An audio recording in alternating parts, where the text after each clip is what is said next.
স্বামী যদি বউয়ের বিশ্বাস ধরে রাখে, বউকে রেসপেক্ট করে, সম্মান করে, কেয়ার করে, তাকে মূল্যায়ন করে, তবেই বউ তার স্বামীর খেদমতটা মন থেকে করতে পারে, স্বামীকে মন থেকে ভালোবাসতে পারে, শ্বশুরকে সম্মান করতে পারে, শাশুড়ির যত্ন করতে পারে, পুরো ঘরটাকে সে আগলায় রাখতে পারে। কিন্তু স্বামী যখন বেঈমান হয়, চিটার হয়, বাটপার হয়, ব্যবহার ঠিক না হয়, আচরণ ঠিক না হয়, অনেস্ট না হয়, স্ত্রীর প্রতি যত্নশীল না হয়, তখন একজন মেয়ের যে যত্নশীল হওয়ার মনোমাইন্ড, তার যে একটা যত্নের ভালোবাসার মনোমাইন্ড, সবকিছুই নষ্ট হয়ে যায়। ঠিক কিনা বলেন?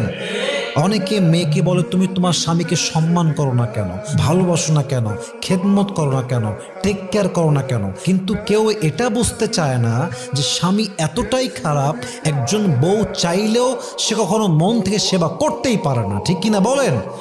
অতএব স্বামীর বোঝা উচিত, আমি যদি আমার ওয়াইফের থেকে যত্ন পেতে চাই, তাকে আমার যত্ন করতে হবে। যদি আমার ওয়াইফের থেকে আমি বিশ্বাস পেতে চাই, তাকে আমি যে বিশ্বস্ত এই ফিল তাকে দেওয়া লাগবে। অতএব একতরফা সব কিছু হওয়া যায় না, একতরফা সব কিছু হয় না। স্বামী যদি ভালো হয়, তবেই একজন স্ত্রী তার বেস্ট লেভেল থেকে সেবা করতে বাধ্য হয়। ঠিক কিনা?